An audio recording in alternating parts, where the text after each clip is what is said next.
सरेआम बेटे कहते सन कि इस वालद नूं असां ने मार देना और अज वही गल साबित हो गई। जिस वालद ने पैसा इकट्ठा करके अपने पुत्रां नूं गड्डियां 'च बिठाया, अज उन्हां बेटियां ने जितने रिश्तेदार ने सब नूं इन्हां दे बेटे ने फोन किया कि जी वालद साहब नूं हार्ट अटैक हो गया। जिहड़ा ASI मुख्तियार सी तफ्तीशी, उन्हां दे कंन दे विच कोई फूक मारी तो वो हार्ट अटैक जिहड़ा वो खुदकुशी बन गया, जिहदी वजह तो शक मजीद तो मजीद बन गया। बड़ी मुश्किल दे नाल जाके उन्हां नूं मैं फोटो पूरे थाने नूं दिखाए। हर थानेदार ने, हर पुलिस छोटे तो बड़े अफसर ने कहा जी मर्डर है, फौरी तौर पर इन्हां नूं गिरफ्तार करा। 302 का केस है, एक दिन ते की एक घंटे की गिरफ्तारी पुलिस ने किधरे नहीं पाई और अजे तक वो मुलजम ने जिहड़े फिरदे जा रहे हैं उन्हें कहा जी असी देख लांगे साडा की कर सकते। मुझे नहीं समझ आ रही कि उमर सलामत साहब के होते हुए अगले उम्र जो है वो मुश्किल इनको नजर आ रहा है। डेफिनेटली ये एक इंसानी जान गई है, कोई बकरी या कोई साइकिल चोरी का मुकदमा नहीं है कि जिसको भूल जाया जाए। गाँव में ऐसी एविडेंसेस थी जिनको पुलिस ने लिटरली, मैं समझता हूँ कि उसको डिनाई किया।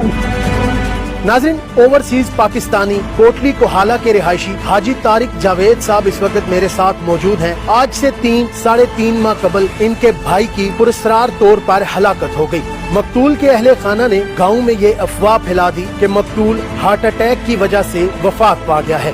जब हाजी तारिक जावेद साहब अपने भाई की मौत की खबर सुनकर उसके घर गए, जब इन्होंने डेड बॉडी देखी तो चेहरे पर जख्मों के निशान और गले पर रस्सी का निशान था। इन्होंने ये कहा कि ये तबई मौत नहीं, डेथ हुई, या इसने कोई खुदकुशी की कोशिश नहीं की बल्कि इसे कत्ल किया गया है। जिस पर इन्होंने थाना सदर जलालपुर जट्टा में FIR दर्ज करवाई, लेकिन उसके फौरन बाद मुल्जिमान ने कबल अज गिरफ्तारी अबूरी जमानतें करवा ली। हाजी तारिक जावेद साहब से जानते हैं कि ये सारा वाकया कैसे पेश आया।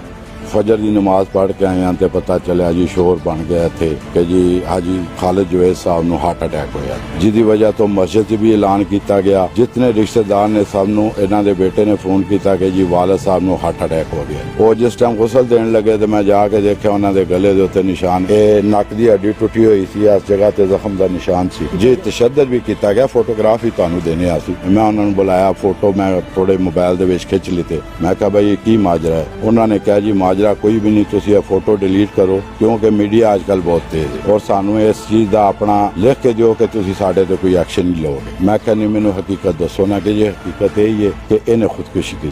मैनू शक पै गया, मैं जाके थाने रिपोर्ट दी। जिस टाइम पुलिस आई, वही जड़ा हार्ट अटैक सी, पुलिस ने आके जड़ा ASI मुख्तियार सी तफ्तीशी, उन्हां दे कंन दे विच कोई फूक मारी तो वो हार्ट अटैक है जड़ा वो खुदकुशी बन गया और खुदकुशी दे वास्ते उन्होंने एक खाकी रंग का परना पुलिस नूं दे दिता कि साडे वालद ने इथों पक्के दे नाल लटक के खुदकुशी की, जिहदी वजह तो शक मजीद तो मजीद बन गए। बयानात बदलने की वजह तो बड़ी मुश्किल दे नाल जाके उन्होंने मैं फोटो पूरे थाने नूं दिखाए। हर थानेदार ने, हर पुलिस छोटे तो बड़े अफसर ने कहा जी ये मर्डर है, फौरी तौर पर इन्होंने गिरफ्तार करा। रात नूं तकरीबन जाके 11-12 बजे मुकदमा दर्ज किया। फिर मैं जनाब इन्होंने मुलाजे वास्ते लै गया। 3 बजे 3:30 बजे मैं मुलाजा करा के अस्पताल दे विचों वापस आया। सुबह फिर उन्हें तदफीन कर दी। 302 का केस है, एक दिन ते की एक घंटे की गिरफ्तारी पुलिस ने किधरे नहीं पाई और अजे तक वो मुलजम ने जिहड़े फिरदे जा रहे हैं उन्हें कहा जी असी देख लांगे साडा की कर सकते। अदालत दे विच 24 तरीक नूं जिहड़ी पेशी हुई है मेरी, मैं उत्थे अदालत दे विच गया तो जज साहब ने कहा भाई तुहाडे चों कोई आदमी बरी नहीं, 302 दे तुसीं मुजरम।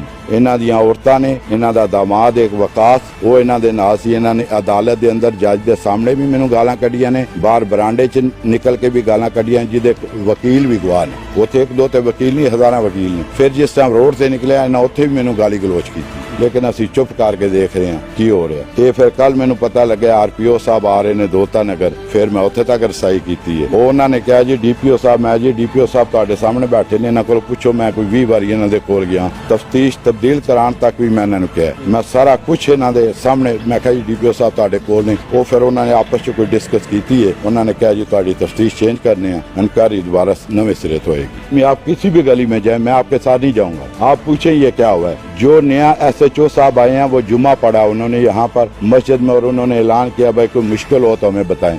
मैं खड़ा नहीं हुआ, हमारे दूसरे यानी कि रोड की साइड के कोई दोस्त है हमारे भाई, उन्होंने SHO साहब को खड़े होकर बयान दिया कि जी हमारे गांव में ये जुल्म हुआ है और पुलिस हमें इंसाफ नहीं दे रही। और SHO जो नए आए हैं एहसान साहब, उन्होंने कहा था जी 70 साल की इबादत से बेहतर है एक सच्ची बात करनी, एक हक का फैसला करना। मैं भी वहाँ पर मौजूद था। मैंने कहा जी ये पूरी मस्जिद है, जुम्मे की नमाज हुई है, ये 300 आदमी बैठे हैं, आप इनसे गवाह ले सकते हैं।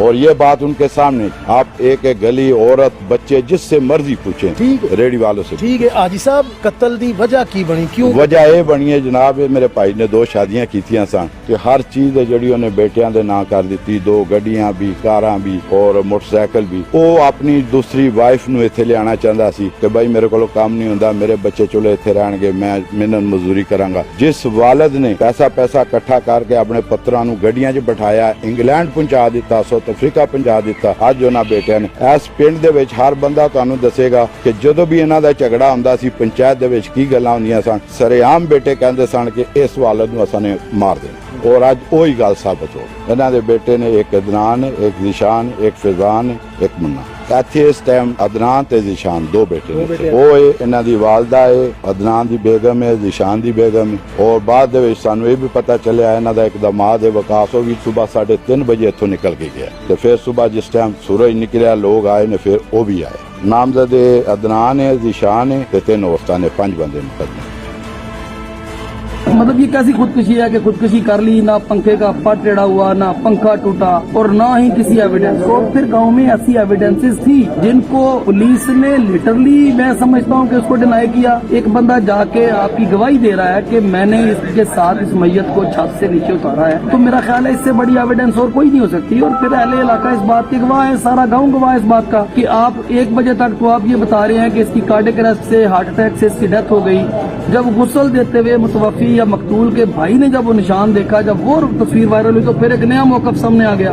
तो ये बड़ा क्लियर कट केस था। मेरी खुद मुलाकात हुई SHO साहब से। मुझे नहीं समझ आ रही कि उमर सलामत साहब के होते हुए अदले उम्र जो है वो मुश्किल इनको नजर आ रहा है। पिछले 3-4 माह से ये धक्के खा रहे हैं। डेफिनेटली ये एक इंसानी जान गई है, कोई बकरी या कोई साइकिल चोरी का मुकदमा नहीं है कि जिसको भूल जाया जाए। कम से कम उस खून को किसी के जिम्मे लगना चाहिए। एक इंसानी जान का ज़िया हो गया और आज तक हम इसको फाइंड नहीं कर सके। नाज़रीन, अब यहाँ पर मकतूल का भाई हाजी तारिक जावेद साहब जो कि 3-3.5 माह से अदालतों, कचहरियों और थानों के धक्के खा रहे हैं, लेकिन अभी तक उन्हें इंसाफ नहीं मिल रहा। आला अफसरान को चाहिए कि मामले की मुकम्मल तौर पर मेरिट पर तफ्तीश करके जो इस केस के जिम्मेदारान हैं उनको कैफर किरदार तक पहुँचाया जाए और जो मकतूल के वो रसा हैं उनको इंसाफ फराहम किया जाए।